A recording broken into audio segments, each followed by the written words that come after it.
right, good afternoon, Commissioners. My name is Ragan Witlock. I'm an attorney for the Center for Biological Diversity based out of St. Petersburg, Florida, 4442 8th Avenue North. I've got two main concerns I'd like to share with the Commission today.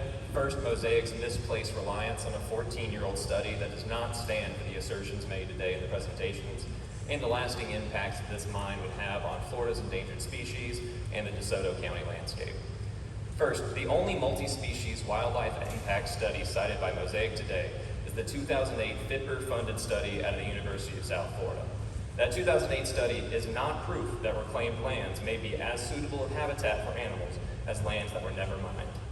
The study merely compares different reclamation sites, providing suggestions of which practices are worse than others. The study explicitly states that it's meant to support recommendations for improving habitat quality of reclaimed lands, and importantly, that it's extremely difficult to develop a universal set of guidelines that will reliably maintain or regenerate fish and wildlife habitat. That's from the study they cited. The study does not provide a before and after comparison of species diversity and abundance on mined lands. In fact, no study cited by Mosaic does this.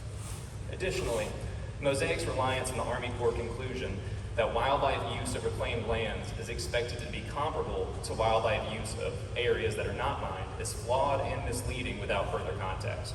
The Army Corps of Engineers is not an expert agency on wildlife, and their lack of expertise is underscored by the fact that their conclusion is largely based on the same outdated study that Mosaic used.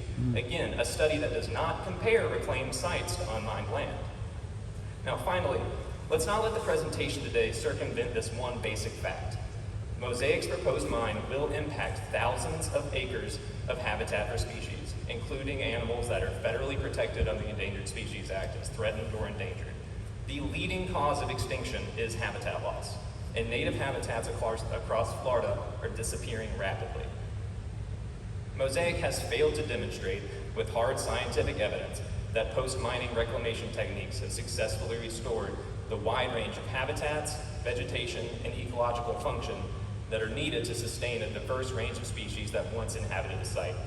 If Mosaic had proof to that effect, they would have included it today in their presentation as opposed to relying once again in front of this commission on a 14-year-old study, a study that only tells us the presence of natural, unmined land is the greatest indicator of wildlife presence. Thank you again for allowing me to speak. Thank you so much.